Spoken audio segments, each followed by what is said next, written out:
What am I doing? What am I doing? Well, I'll explain more.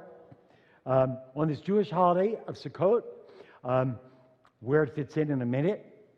But on this holiday, Jewish people build a little booth, little tent, little tabernacle, extra little room on their houses, as we've been singing about. And this will probably be the last year that we don't build it outside. Next year, we'll be back with our tent, our booth, and our fruit, and our candy.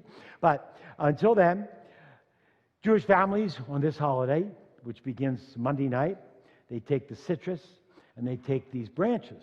Let me explain what they'll do, and it'll all take place in a minute where that takes place. The citrus that they take, everything is symbolic with the Jewish people. The citrus stands for the land of Israel. Everything is supposed to remind us when God brought our Jewish people out of Egypt, brought them through the wilderness, and provided for them. This is the holiday where God provides for his people, shelters them. Citrus they take.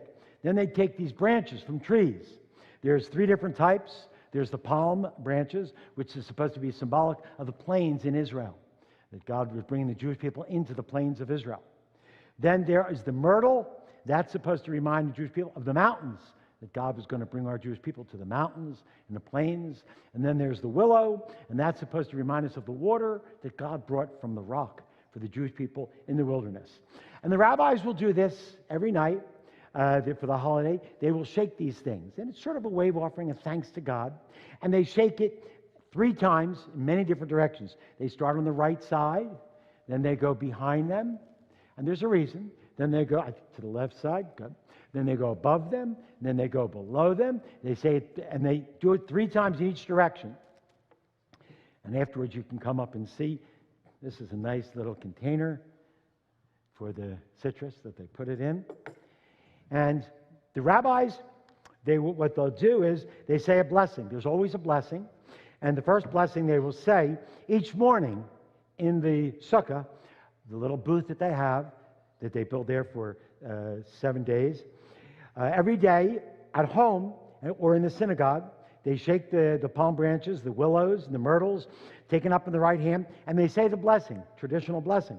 Baruch atah Adonai Eloheinu melech haolam, asher kitshanu v'tzivanu al nitilas lulav. Blessed are you, O Lord our God, King of the universe, who has sanctified us through God's commandments, and we as believers say through Yeshua the Messiah, and has commanded us to wave the lulav before God. Then on the first day, which only on the first day they say this blessing, you hear it a lot of times, you're not aware of it, but only on the first day of the holidays, Jewish people say, Baruch atah Adonai Eloheinu, which will be Monday night. Baruch atah Adonai Eloheinu melech haolam, shehachionu v'kiyamanu v'higianu lazman hazeh. Blessed are you, O Lord our God, King of the universe, who has kept us alive, sustained us, and enabled us to reach this holiday season with joy. Then they would traditionally take the Kiddush cup, say a blessing over the Kiddush cup, the fruit of the vine. Then they take the challah, blessing over the bread. It's called the chamotzi. And then after the Kiddush and after the chamotzi, then they could eat.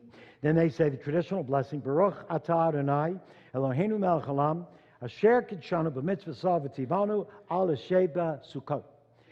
Blessed are you, O Lord our God, King of the universe, who has sanctified us through his commandments and has commanded us to live or dwell in the sukkah. And that actually, we find that in the scriptures, which we'll find out in a little bit.